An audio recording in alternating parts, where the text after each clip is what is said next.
Lur, geser sedikit yo. Kali ini aku ke perbatasan antara Kabupaten Sukoharjo dan Kabupaten Karanganyar. Di sekitar Gajahan Colomadu, banyak warga yang memelihara burung puyuh sebagai bidang usaha mereka. Makanya, aku sekarang lagi bantuin ngasih makan burung puyuh dulu. Burung puyuh adalah salah satu unggas darat yang memiliki ukuran tubuh menengah. Nggak kecil, tapi nggak juga terlalu besar. Oh iya, kelompok burung yang satu ini sering banget dimanfaatkan telurnya yo.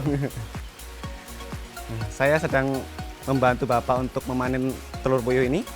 Nah, betinanya biasanya bertelur itu setelah 45 hari. Iya, Pak.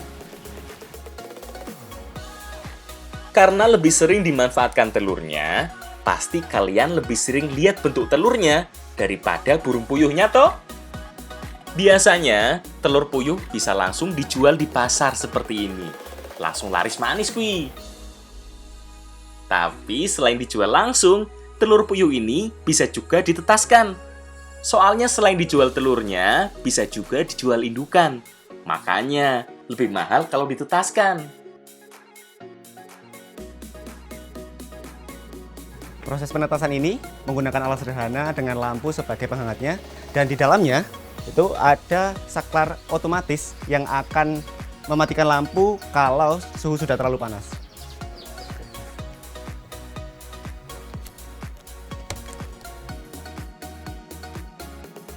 Jadi, biarpun alatnya simple, udah cukup membantu proses pemanasan dengan sempurna. Lebih cepat dari ayam, telur puyuh ini akan menetas sekitar 17 hari. Saat masih kecil, burung puyuh akan ditempatkan dalam kandang dengan lampu sebagai penghangat juga. Oh iya, unggas yang satu ini lebih suka di darat yo daripada di pohon tinggi. Habitat aslinya adalah semak-semak di sekitar permukaan tanah. Makanya, kandangnya juga nggak perlu terlalu tinggi, seperti jenis burung yang bisa terbang. Tapi, biarpun nggak bisa terbang tinggi, pergerakannya bisa sangat cepat loh dalam berlari ataupun terbang jarak pendek. Burung puyuh ini berusia sekitar 3 minggu sampai 1 bulan dan baru bisa dipindahkan ke kandang dewasa karena sudah tidak memerlukan lampu untuk penghangat tambahan. Ya, Mas? Iya. Betul. Makanya, hati-hati yo. Karena, biarpun tidak bisa terbang jauh, burung puyuh ini bisa sangat lincah, bisa bergerak secara tiba-tiba. Katanya Mas ini.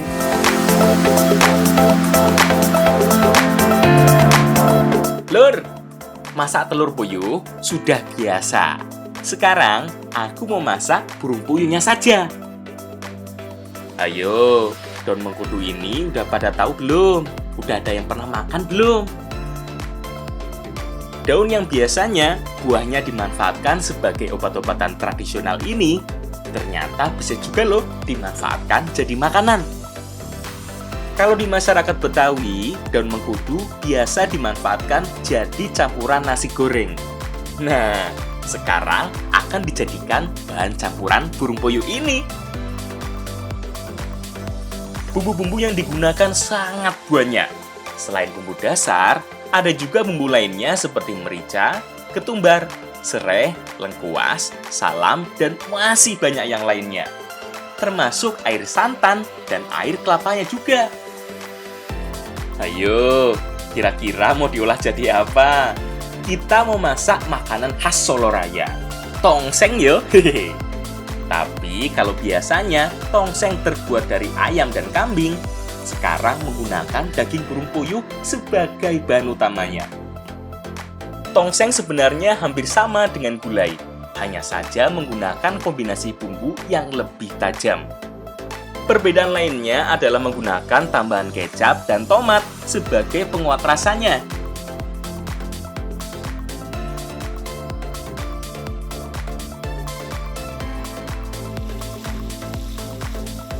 Setelah bumbunya dihaluskan, tumis dulu sampai matang.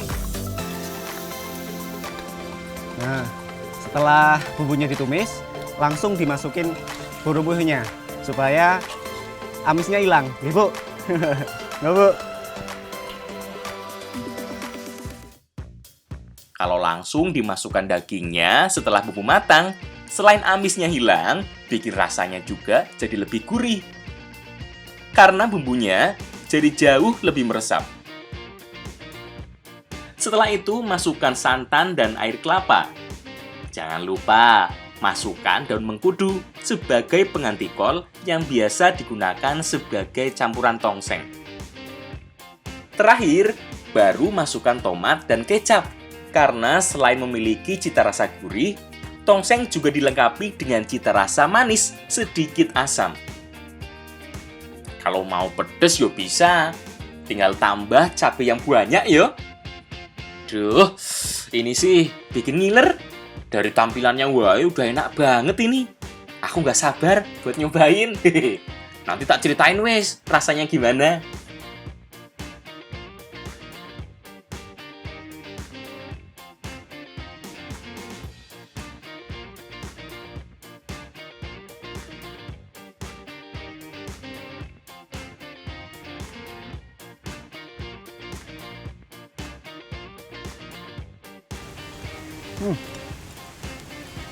Jadi burung puyuh ini rasanya hampir mirip ayam sama bebek, tapi rasanya lebih renyah dan lebih gurih.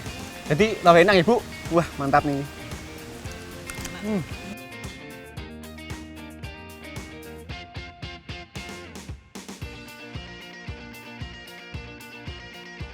Tambahan daun mengkudu juga bikin rasanya jadi mantep pepol yo. Rasanya jadi lebih berimbang. Manfaatnya juga banyak loh. Kalau kol bisa membuat perut kembung karena kandungan gasnya, daun mengkudu justru kebalikannya, bisa mengobati perut kembung dan masuk angin. Karena alam memberikan